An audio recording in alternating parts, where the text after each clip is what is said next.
The Pixar shared universe. Every Pixar movie exists in the same timeline. According to this theory, it begins with Brave, where magic is introduced through the witch and her shape-shifting. That magic mutates animals and objects, leading to intelligent life forms like the bugs in A Bug's Life over centuries. Artificial intelligence develops, giving rise to the sentient toys in Toy Story and the cars in Cars. Eventually, humans ruin Earth, which leads to WALL-E, where humans abandon the planet. After Earth recovers, animals re-emerge as dominant, like in Ratatouille and Finding Nemo. The theory ends with Monsters, Inc., where monsters exist far in the future and use doors to time travel back for energy. Boo is thought to be the witch from Brave, trying to find Sully again. Jar Jar Binks is a Sith Lord. This theory claims Jar Jar wasn't just comic relief. He was a Force user, manipulating events behind the scenes. Fans point to his uncanny agility in battle, like flipping and dodging blaster fire in ways only trained fighters can. He also uses subtle hand movements while speaking, similar to Jedi mind tricks. His rise from outcast to senator, and then granting Palpatine emergency powers, aligns too perfectly. His clumsiness is believed to be an act masking his true intentions. He's always near key decisions, yet avoids blame. His connection to Palpatine raises eyebrows. Some say they were working together. The theory argues Jar Jar helped engineer the fall of the Republic, and his goofiness was the perfect cover. By the way, if you guys want to subscribe, I'm going to start posting a lot here. Thanks. James Bond is a code name. This theory suggests James Bond isn't one person but a title passed between agents over decades. It explains the changing faces, personalities and timelines, from Sean Connery in the 1960s to Daniel Craig decades later. Every Bond has different traits, yet carries the same name, number and habits. The theory argues that James Bond and 007 are aliases assigned to new operatives to maintain a consistent legend. Supporting evidence includes characters like M and Q acknowledging different Bonds without surprise, and various continuity resets that don't match one person agging naturally. Even Bond's knowledge, or lack of certain events, shifts from film to film. This theory accounts for decades of films without needing a superhuman lifespan. Ferris Bueller is Cameron's alter ego. This theory claims Ferris isn't real, but a projection of Cameron's imagination.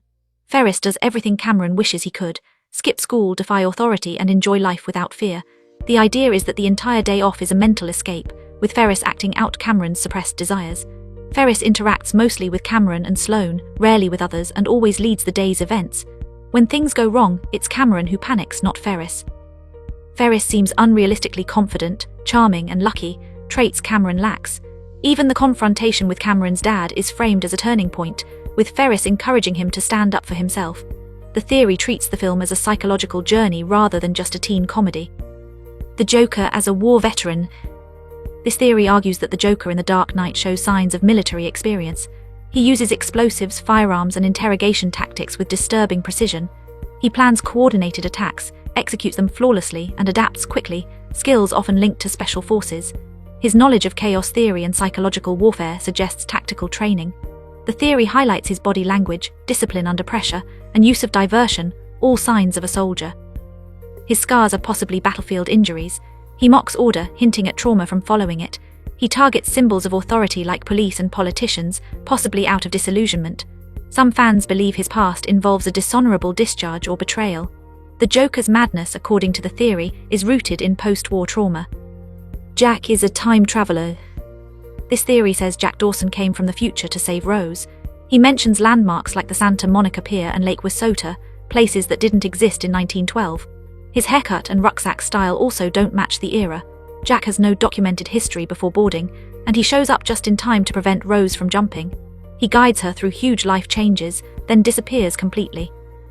Fans believe his mission was to make sure Rose survived, ensuring the timeline stayed intact. His presence alters key events on the ship, and he never tries to save himself, only her.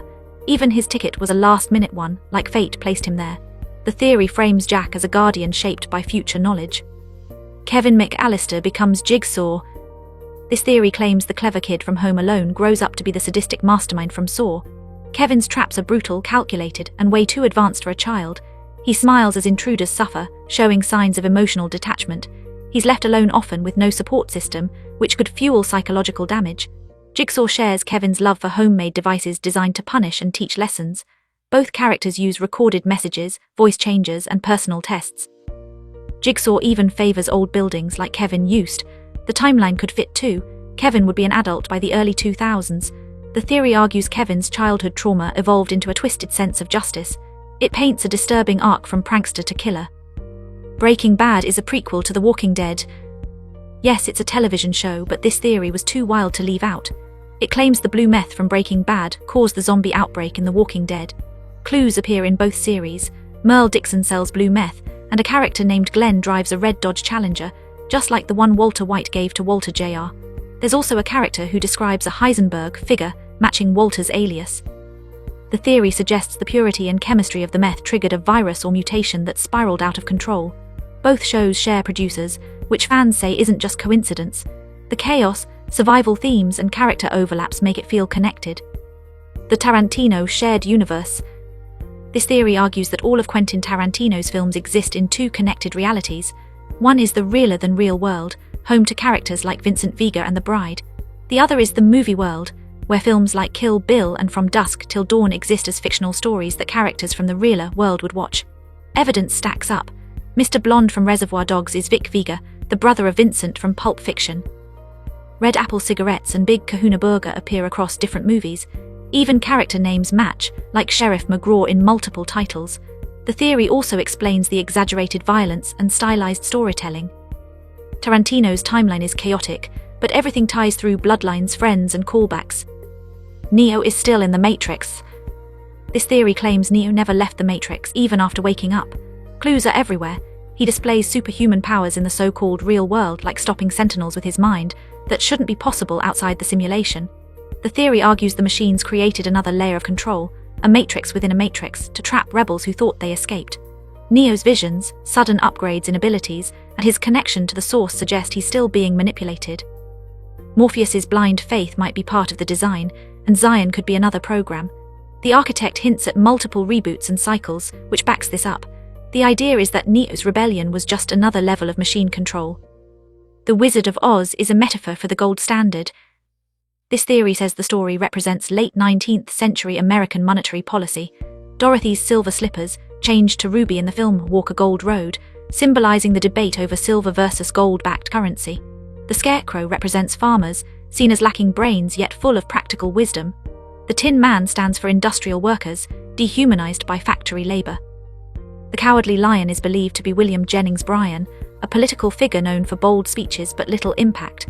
Emerald City symbolizes Washington, D.C., and the Wizard is a powerless political leader hiding behind illusions. Even the journey itself is viewed as a struggle to balance economic power. Every character ties to real economic and political issues of the time. The Babadook is a representation of grief. This theory argues the monster isn't real. It's a metaphor, the mother's unresolved sorrow. Amelia's husband died driving her to the hospital, and her son's birth shares that tragic anniversary. The Babadook shows up through a mysterious book and begins tormenting them, mirroring emotional breakdown. It feeds on denial, growing stronger the more she avoids her feelings. The creature's presence intensifies as her mental state worsens, showing up with violent imagery and sleep deprivation.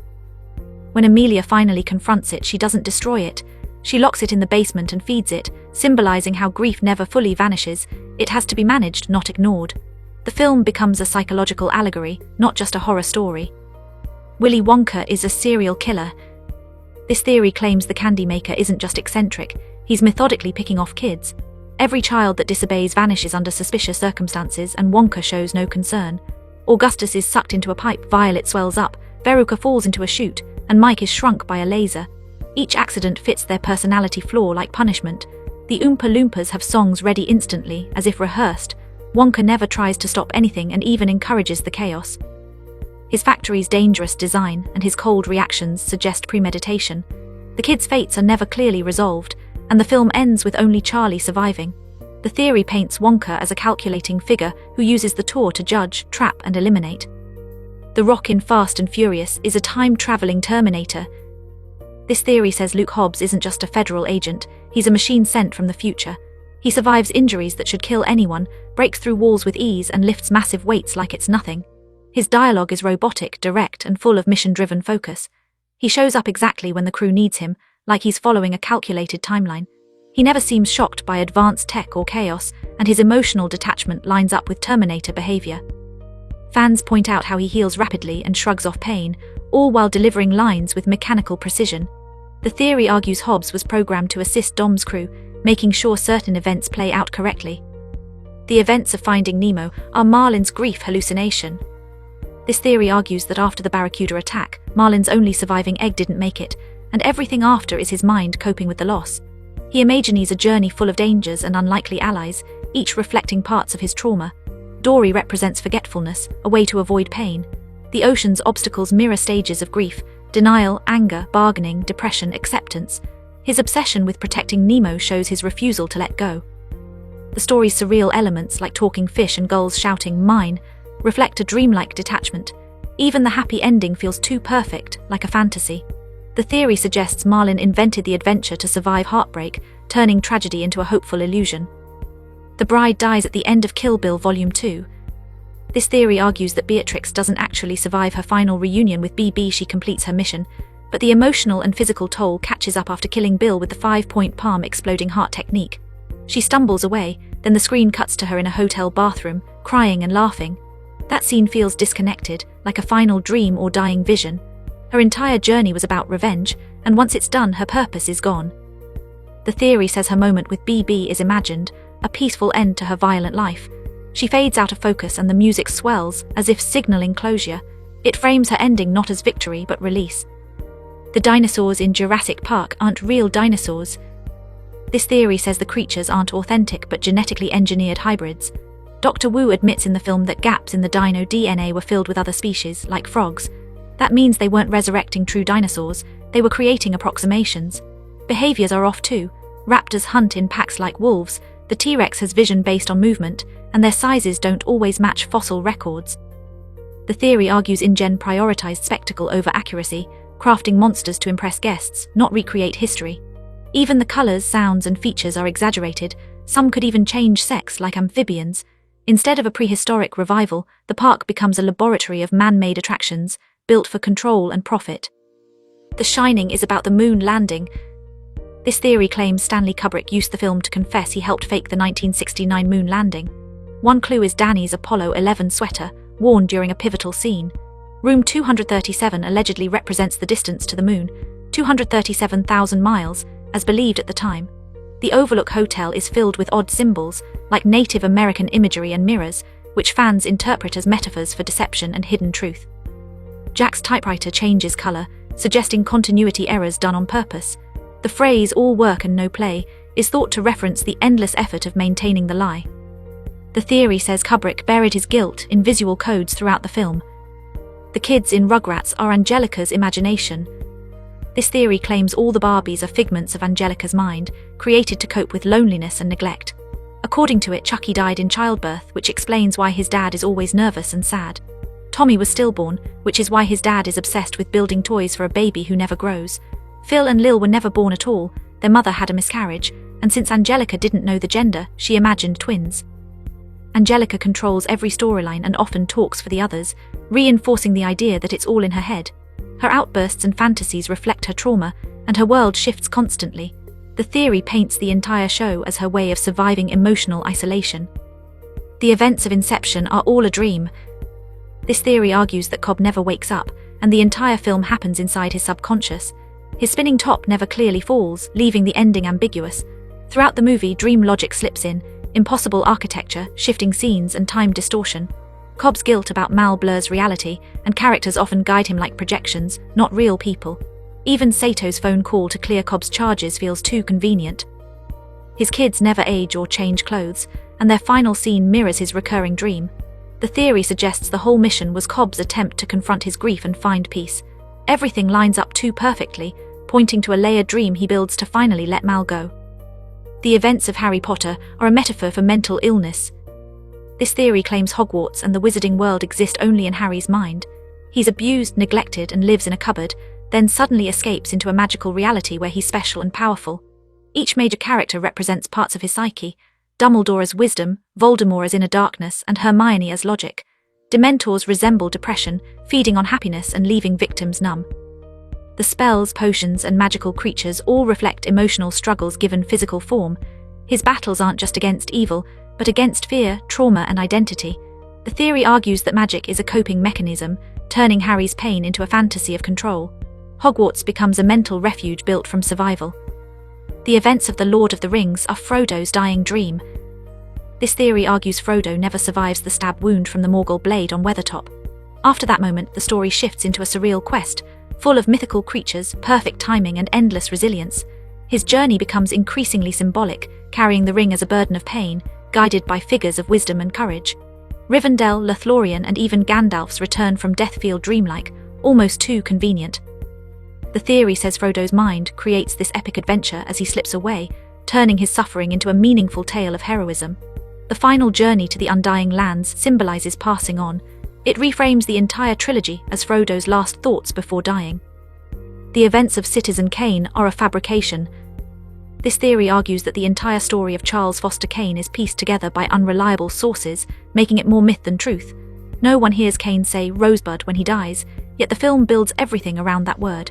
Each person interviewed gives a different version of Kane. Some see him as a visionary, others as a tyrant. These conflicting accounts show how memory and bias shape the narrative.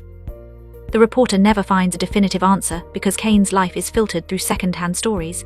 Even the visuals shift in tone, reinforcing that we are seeing interpretations, not facts. The theory says the film isn't about who Kane was, but how people construct legacies from fragments. Aladdin is set in the future. This theory says the world of Aladdin isn't ancient, but thousands of years ahead. The biggest clue is the genie. He makes pop culture references from the 20th century, despite being trapped for over 10,000 years. He imitates celebrities, uses modern slang, and knows about technology that shouldn't exist. Agrabah itself blends old architecture with bizarre inventions and behaviors. Some fans believe it's a post-apocalyptic society where civilization rebuilt itself with traces of the past. Magic could actually be misunderstood tech, and the flying carpet might be advanced machinery. The theory argues that what looks like fantasy is actually science fiction, wrapped in centuries of cultural mashups and survival. Everything old is just forgotten future. The Lion King is a retelling of Hamlet. This theory points out that the film closely follows the structure of Shakespeare's tragedy. Simba is the prince, just like Hamlet, whose father is murdered by his uncle. Scar, like Claudius, takes the throne and manipulates those around him. Mufasa appears to Simba as a ghostly vision, urging him to remember who he is and reclaim his place. Timon and Pumbaa mirror Rosencrantz and Guildenstern, offering comic relief while distracting him from his responsibilities. The story revolves around revenge, identity, and destiny, key themes in Hamlet. Even the final showdown ends with the prince confronting the corrupt uncle in a fiery battle. The theory sees Disney's version as a simplified, animal-driven adaptation of Shakespeare's play. If you enjoyed this, I'm going to be posting a lot here. I would greatly appreciate it if you could subscribe. Thanks for watching and see you next time.